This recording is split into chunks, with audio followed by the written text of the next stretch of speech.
like it. But I think one of the things that a lot of people out there would like us to be almost vehicle-free society, which is like vehicles for some people if you could prove the need for them, but not for others because you don't need them because there's this wonderful thing called public transportation.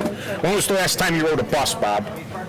Oh, it has to be back in the early 70s. Oh my God, and then every once in a while I ride the L, but I ride the L for free on account of my previous employment.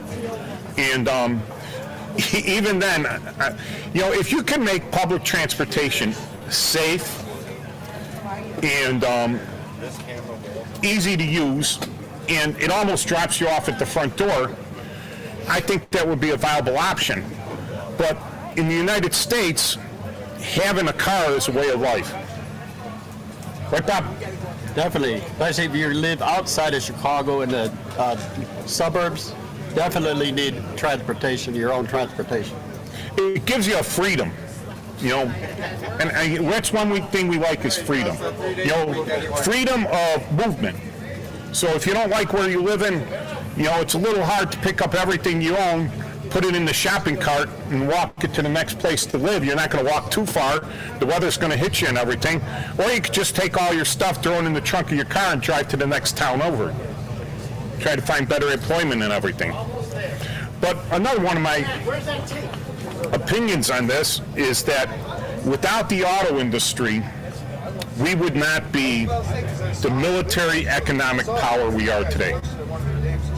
And I'm not arguing for the United Auto Workers Union. I'm not arguing for all the bigwigs that own these companies that are heavily invested and have all the premium stock, because there's premium stock that pays dividends and there's just normal common stock where it goes up and down with the market. Right? So if you shut down all the automobile companies, right, especially gasoline engines, the companies making gasoline and diesel engines, if you went over to straight electric and we were to up and go at a war, right, how far can an electric car go on a charge? Like 200 miles, maybe, yeah, right? 200 to 300. And that's a good one with lots of batteries, right? With 12 hours of charging. 12 hours. It takes 12 hours to recharge that sucker. And those batteries weigh a lot of money. And not a lot of money. They cost a lot of money, but they weigh a lot. They take a lot away from the carrying weight of maybe a tactical vehicle like this Hummer here. Right? So that Hummer, they call it a 3/4 ton.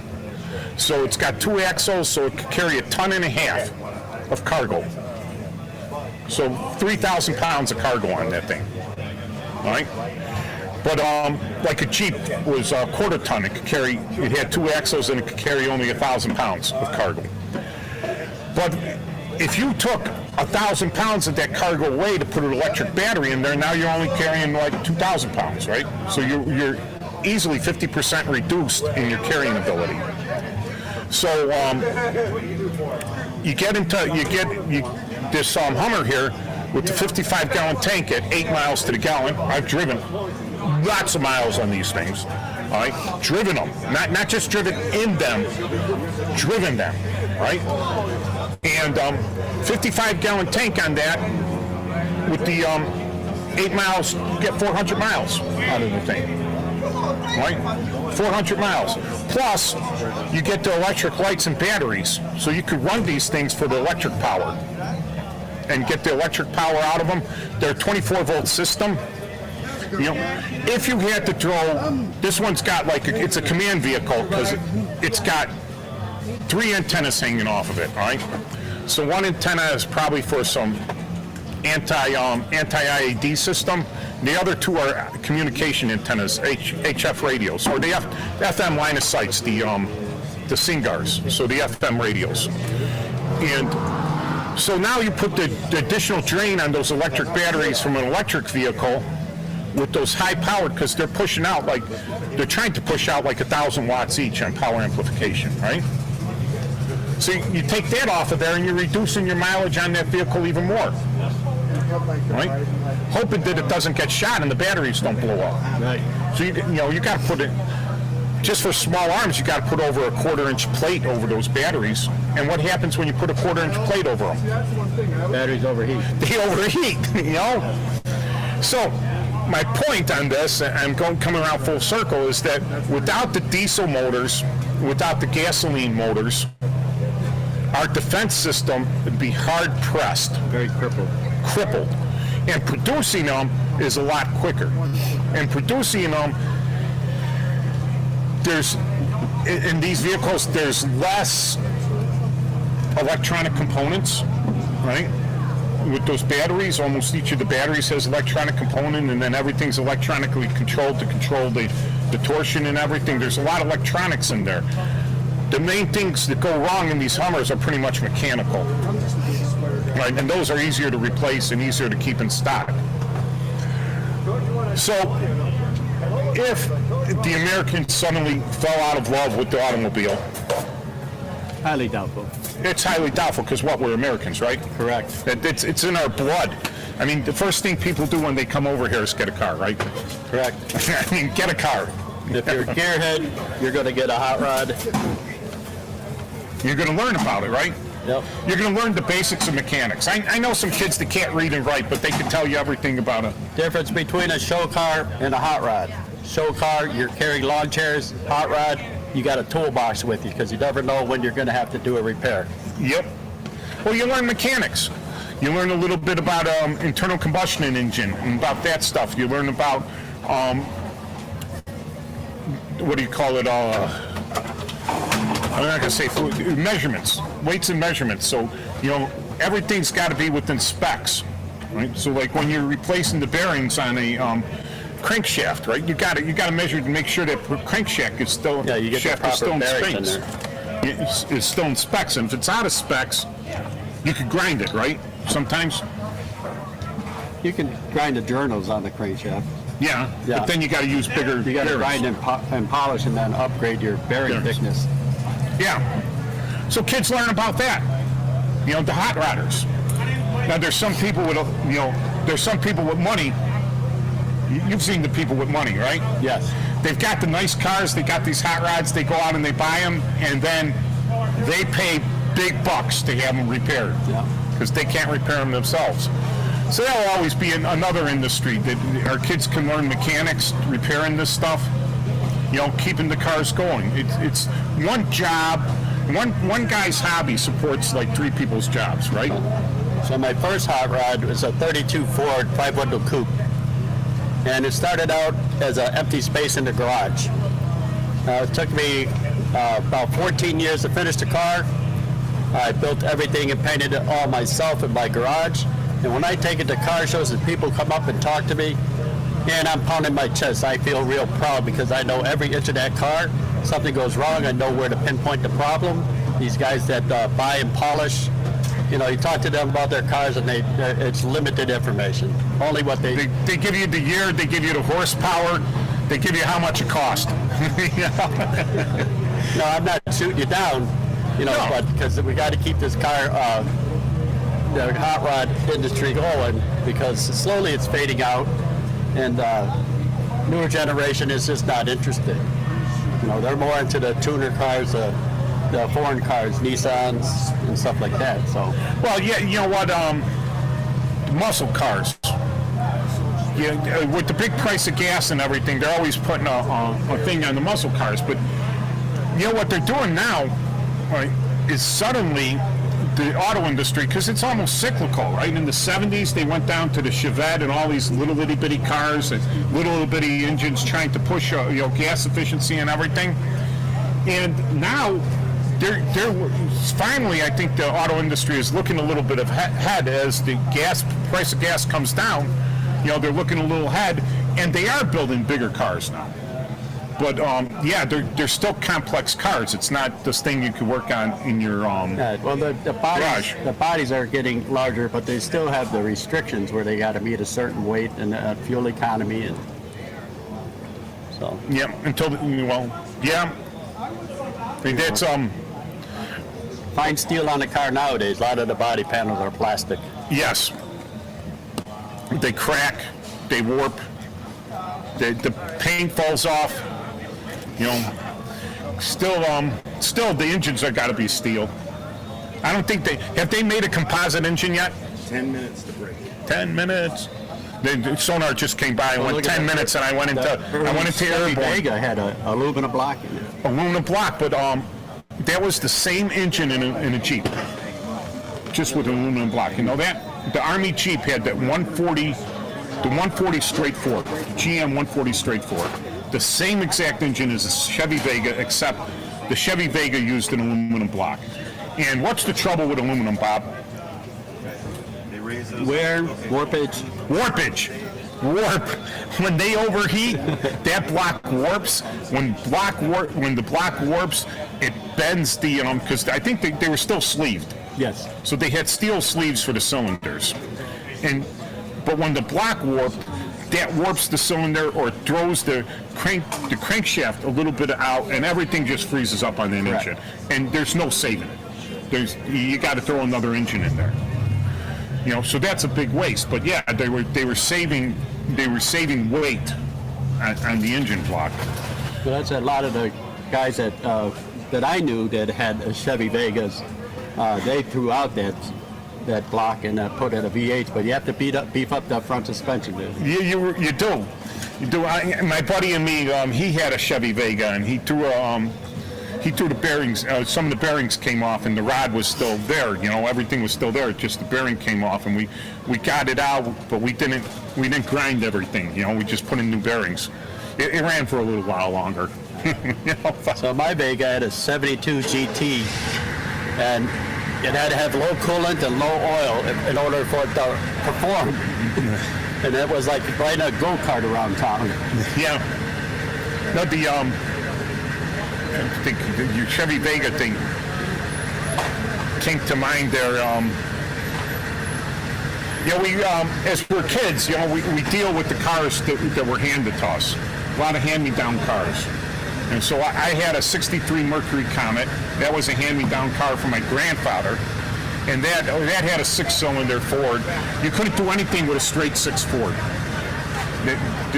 The intake manifold was built onto the cylinder heads. It was one piece. So if you wanted to do 2 1-barrels or 2 2-barrels, you're not going to do it. Not gonna happen. Because it was made as a family car, a regular car, so you would have to swap out the whole engine. My Barracuda, my 65, that was the only year they built the thing with different drivetrain and brake size, wheel sizes and brake size for the V8 than for the Slant 6. So every year after that, the Slant 6 and the V8 used the whole same drivetrain, transmission, and everything. So I had one of those years that if I wanted to put a V8 into that thing, I would have to change the whole drivetrain and the suspension. Maybe that's why the guy got rid of it and sold it to me as a young kid. So now let me see. What else? What do you see going around here? They're putting up the stage. Got some vendors here. Yeah, there's going to be We're 3 selling bands some of t-shirts. I think they're running a 50-50. We got some water for sale because it's still kind of hot, but we're getting a little cloud cover, not rain. Cloud cover, keep the sun off of you in case you have getting too much vitamin D. So let me see. We're coming up on there. We've got 6 more minutes, and need you blah blah blah. Yeah. So now we're thinking of having a car show, right, Bob? Yeah, Post 104 in Schiller Park is thinking about having a car show So you could sometime in September. You can find a way to contact us. You can find our email address, Post 104. So our website is www.post104.org. So post104.org, www.post104.org. And on the contact page, you can send us a message, and it'll hit our email. It'll let us know that you sent us a message. We'll reply to you about things we need to know about running a car show. If you want to be a vendor or if you want to be a sponsor, because we're probably going to make bunch of banners and put that up. They got a stage here with a bunch of banners. Well, I should have had a banner made up. I probably could have got one up there. You know, for my own personal webpage, silink.net, which if you go to silink.net, pretty soon there's going to be a link to post104.org. But I wish I had more time to work on the cars, because it's something you can do with your hands. I mean, when I was in military intelligence, I drove the trucks too, right? Because I was just a private. And I'd be out there in the motor pool, and these guys would be like taking an engine out of a Jeep and putting the new engine in. They'd be replacing the engine. And I says, that's pretty cool, because you've done something, you know? That Jeep didn't work.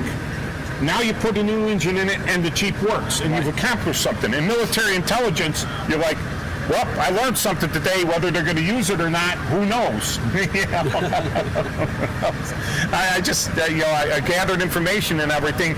I did, my only hands-on was writing notes on a piece of paper, right? And it's just not, for me, it wasn't really fulfilling. I need something to put my hands on, you know? I put my hands on a car that I fixed, it's great. You know, look at ways to fix the car. Hey, sir, with the Freedom shirt on. I'm going to talk to the guy for the last couple minutes there about his Hummer. I know he's wearing Marine stuff. He's got the Marine pants. Yeah, and if he's you're a got veteran, shirt. come out today, you can get a free ride in that Hummer. What year is that? 89. An 89. Yeah. So where'd you get it from? Years back, came to Yermo, California. Okay. Military. Auction. You got a military auction? Yes, the.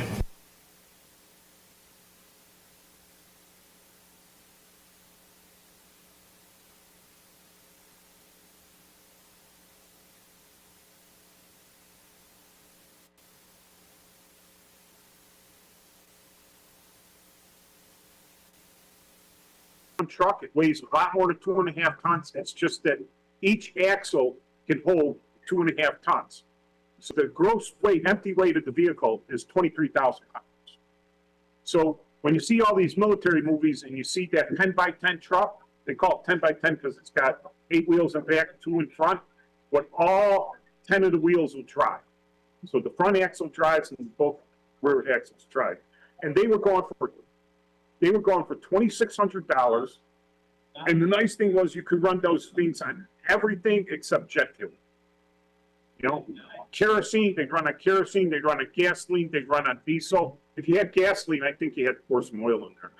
But yeah, they would run on almost anything, and they were just heavy duty. You know, go over everything, smash into everything, and you know, 5-speed manual transmission, high and low transfer gear. It was pretty cool. Last new stamp I saw in the marketplace was going for 14. 14 grand. You must fix that thing up. But I'll tell you what, if you put a plow on the front of that thing, you know, you can make some money plowing some heavy duty streets. You know, and you put a camper on the back of that. They used to put on, we called it the command campers. So they would be expandables. They'd be on the back of deuce and half, and they just pull the sides out of them and everything, and you had like a camper. But then they replaced them. They replaced the 10 by 10 and they made it a 6 by 6. They put the big bubble tires on, and then they made them. They switched out the transmissions and put automatics in there. Remember, one of we're going on a convoy up to Fort McCoy, and I just got a kid out of the truck driving school area. So I tell the kid, I says, "Hey, you drive the deuce and a half, right?" And he comes back and he goes, "Sarge, what's the extra pedal for?" I says, "You drive the Hummer." Yeah, I thought he would have the license for a deuce and a half at least. You know? And but you know, I think people, and we got you get the cars, they all start looking alike. But we're such a diverse group of people in the United States, you know, that you can't sell us all the same thing. You can't say one size fits all, right? Right? Right?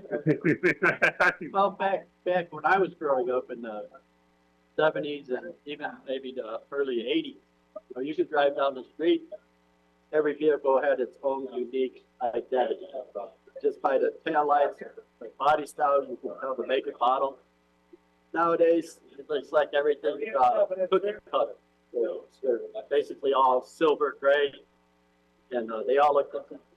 Yeah, because they go with this aerodynamic, there's only so much aerodynamic you can make aerodynamic, So they're all kind of aerodynamic. You don't get that nice land yacht anymore.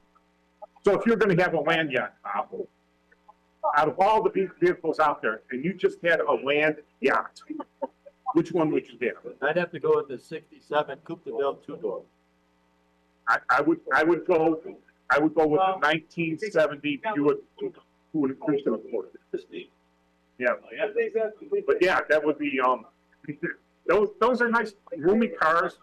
They have zero aerodynamics. They just kind of push the air out of the way, because they have the engines to do it, and it's intimidating. That's it.